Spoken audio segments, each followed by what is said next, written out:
Just as we thought the market was about to recover, our portfolios got absolutely decimated. Now the entire market is bearish. No one can even fathom that Bitcoin will get back to previous highs anytime soon. But could this sentiment be an indication of the bottom of this correction? We're going to be looking at this as well as breaking down the market as per usual. Cue the intro.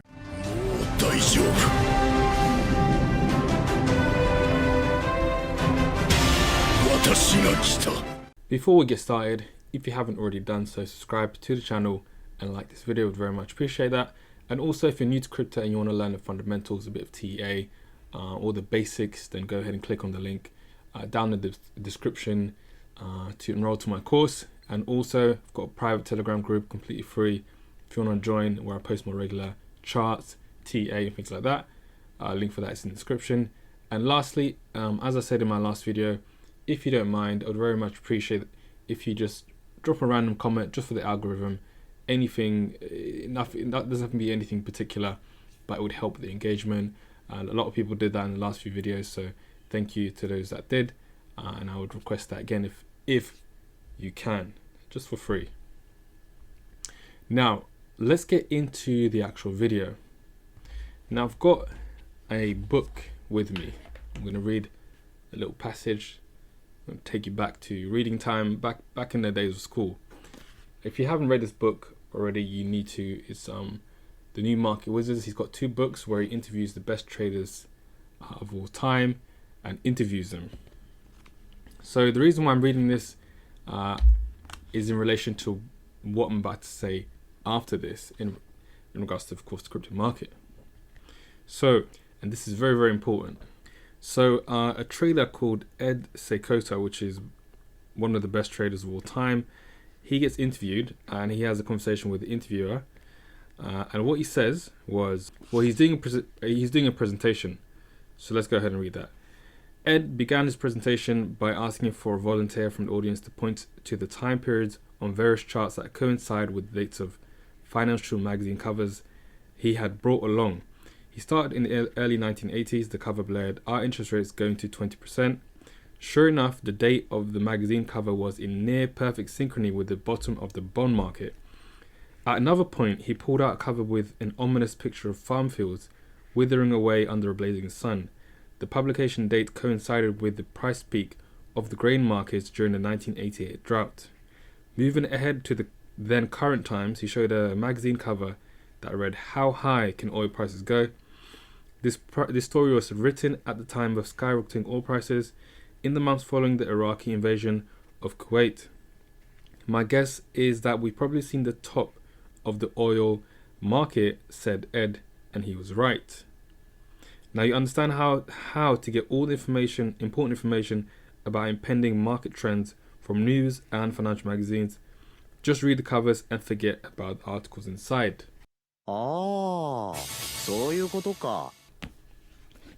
As I said, definitely go ahead and read this if you're interested in trading. Now, let's zoom over to current times. As Ed said, all you need to do is read the articles, covers, and that's what you can gauge a massive amount, the sentiment of where prices are going. Are we in the top? Are we near the bottom? Now, I said before a couple of weeks ago that I thought the correction was over. I was dead wrong. It went down a lot more than that. But looking at this, right, all extremely bearish news now about Bitcoin, of course. Crypto market hangs in balance after roller coaster week. Bitcoin tumbles below 30,000 on China crackdown. BBC, Daily Express. Night of horror as BTC, ETH and Doge fail. Financial Times. Okay, this is unrelated. Monero emerges as crypto of choice for cyber criminals. Still bearish. The Guardian. Cryptocurrency boom fails to stem losses as UK fintech firm Revolut. Financial Times again. South Korea seizes crypto assets from wealthy tax dodgers. And the last 2, Bitcoin price slumps further as China tightens crackdown. Now, from this, what you might surmise is, crypto is going further down. extremely bearish news. It's probably not a good time to invest. Similar to in the book, for example, oil prices, how high can oil prices go, which is obviously not good. And this is the opposite, essentially how low can Bitcoin go, crackdowns, etc., etc. So this could be a massive indication that the correction is over. Now, of course, there's no guarantee. It could still break below some key support. I'm not 100% confident myself, not anymore, that it's going to hold this level. But again, just judging from the news, as a very well-known trader says, all you need to do is look at the covers and you can kind of guess where the market is near the bottom.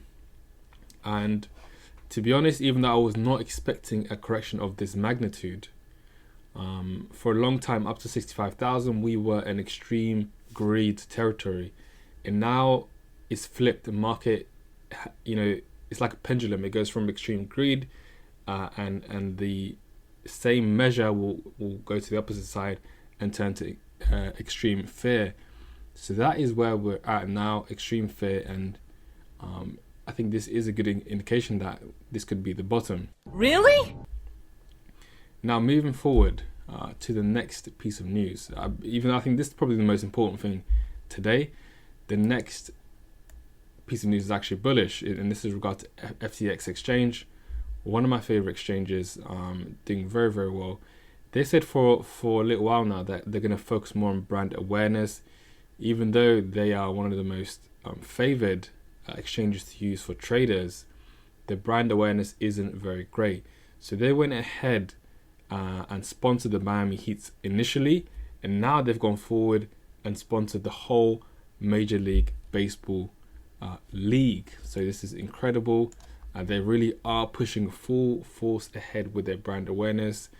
The US is the biggest market in terms of crypto trading and investing. So it makes sense for them to spend all their money in the US.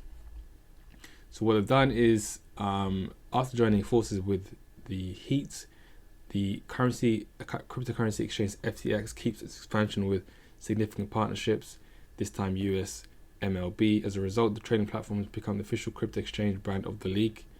According to the press release from earlier June 23rd, FTX has entered into a long-term global partnership with MLB. This has become the first ever official collaboration between a professional sports league and a crypto exchange. Becoming the official crypto exchange of MLB will enable FTX to create increased brand awareness. And here from our favorite Sam Bankman-Fried, a quote: "It's an honor for FTX to be the first crypto exchange to be associated with the history and tradition of America's national pastime. At FTX, we strive each day to make a positive global impact, and there is no better partner for us to achieve this goal than with MLB and its international fan base." And just to finish off, the deal's worth 135 million, which is probably chump change for FTX. They are extremely profitable. The team's home court received a name change, and it's now officially called the FTX Arena. I think it's similar to the Heat. They changed the arena to FTX something. So very, very bullish to see, especially while the whole market is bearish in a state of fear. FTX presses forward, increasing their brand awareness. Next we have, this is from actually a few days ago, so this is a bit old. We know how the crypto market moves extremely fast, so this is 3 days old and it's already old news. But the reason why I want to highlight it is because China, any fear or FUD relating to China, when it comes out during these times, you think that it's because of China, but China FUD comes out all the time. And so the reason why I'm bringing this up is essentially the market moves in cycles. It goes up, it goes down, it breaks support, it breaks resistance. It goes from fear to greed, from greed to fear. But these kind of articles, you can basically ignore, is what I'm trying to say. Now, part of this is important, and that's because, as I said here, This time though, China's actions are even more aggressive. They've targeted Bitcoin mining by prohibiting such operations in many of those regions. That is fundamentally important. But for the most part, them saying they're banning crypto trading, this has been the same thing for the last 5 years or even longer. So we can pretty much ignore any kind of China FUD unless you can really fine tune this particular part, for example, where it says it's banning mining. But as I said, it comes out regularly, and for those that have been in the market for a good amount of time, we know China FUD is for the most part irrelevant, as it comes out so many times. It's just that now, because we're in a state of fear, it's easy to link the fear to the China cause to the market dumping. So as I said, for the most part, you can ignore it. Furthermore, I'm not sure if this is true, but as I said in articles, also worth noting that according to a Twitter user, the bank has supposedly deleted the notice shortly after publishing it. So maybe it's not even true. Moving on to the market now. So we're just gonna have a look at Bitcoin, ETH, and a few altcoins. We'll start with Link, as we're already there. So as the whole market is dumped, Link is no different. The only thing we can see, which hopefully it holds, is that it's holding this long-term trend line. As you can see, we've had a couple of touches here, some notable touches with candle closures on the weeklies with these lows, and now we're at that point right now. So it broke through initially with a wick, but at the moment on the weekly time frame it's holding. So if it can hold this level, which confluences with an important resistance level, which is now support, if that holds, then there is hope for Link to turn around back to the upside.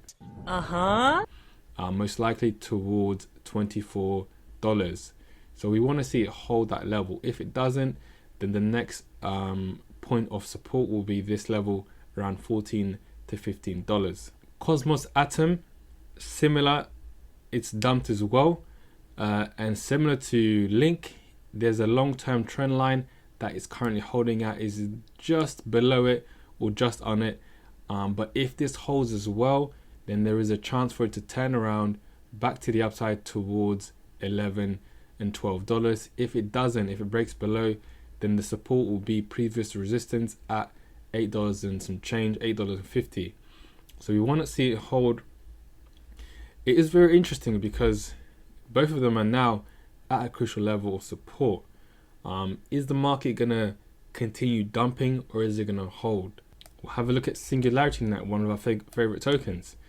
On the weekly, it looks somewhat disgusting. You dare say that to me? But you can see here, it dumped all the way down to 10 cents and got pushed all the way back up to 14 cents. So a massive rebound. We can't see too much on the weekly time frame. It still looks like it has not found a bottom at all. It needs to turn around. We need to see a swing low, and then we can start thinking about the next move. Moving to the daily time frame, it does look like it's turned around. So we have a swing low formed on the daily time frame, and a lot of buy side demand, a lot of buyers coming into the market to push it up. The next thing we want to see is to get past this area over here. You can see it's clearly an important level, a lot of rejections and a lot of support as well, but these are wicks as well. So if we can get past this, potentially could become support, and then attack the next level at around $17. Really? So we want to see it build on this and move to the upside. The other thing we want to see, of course, is forming a higher low. So at the moment, it's a good step, good first step, but we want to see further progression, form higher lows and get past this level over here around 16 cents.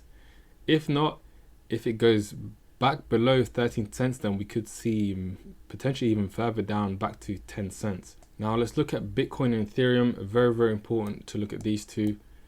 The good thing that we have seen, especially on the weekly time frame, is that it picked up a load of liquidity and came back into the safe zone, which is between 32,000 and you could say either 38,000 or 39, 38, 39. So it's back up in this level, which is very, very good. Hopefully it can stay within this area and consolidate. build, and then go back on the upside. That's what we want to see. The next thing we want to see, of course, is a low formed, so we can actually say that it's formed a higher low. The thing that there is a couple of things in the way in terms of resistance. This trend line could become resistance as well once it gets back to 34.35. So we want to watch out for that. But the main positive thing that we've seen is that it's back above 32. It was very distressful what was happening in the last few days. Even I was thinking, okay, this could end up being a very, very long bull run, or we could be entering into a bear market essentially. So the fact that it's moved back above is a very, very good sign. So we want to see it build, hold this level for the week. That's the important thing. We want to see it hold for this week and close above that level and hold a support. So let's see how it moves in the next few days. On the daily time frame, what we can see is that it's turned this level into support. You can see there's a couple of tests of this level of 32,000, which is a weekly support level, but also on the daily there's a few tests of that area, and now it's tested that as support. So if it can stay now above this level of 33,000, now it's not as valid as 32, but on the daily time frame we can see a low formed right here. So if we can get above this and close for the day, it's building back to the upside. So slowly but surely Bitcoin will hopefully get out of this rut. Ethereum, similar situation. It dipped below a very important level of 1900 all the way down to the next major level of 1600, which is insane.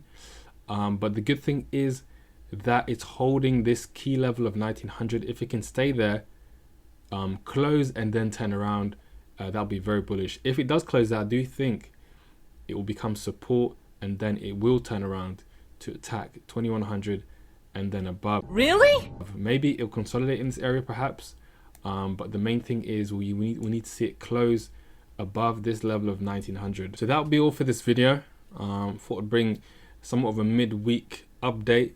It's been a very, very stressful week. So as I always say, when these things happen, go for a walk, take your mind off it, and even leave the charts for a couple of days, because thinking about it over and over again can really bring your mood down, especially for those that have, you know, significant funds in the market. So take a break. And the other thing as well is this is not hopium, but it's also you need to prepare mentally, which I have done as well.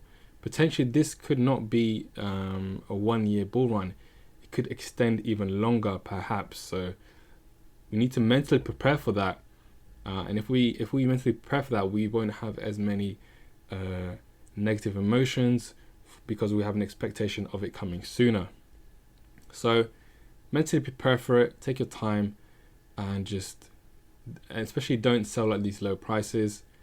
You might as well wait for it to recover instead of selling at huge losses. Also, this is another reminder that, you know, bull runs do not last forever. Now, if we had known this was going to happen, of course we would have taken a lot more profit at the high levels. And I always say take profits, and it's very important. So this is another massive lesson for when the market recovers and exceeds previous levels, take profit. Take profits at, you know, specified prices. This is a huge lesson, and also another reminder for myself as well. So that'll be all for this video. See you in the next one. Peace.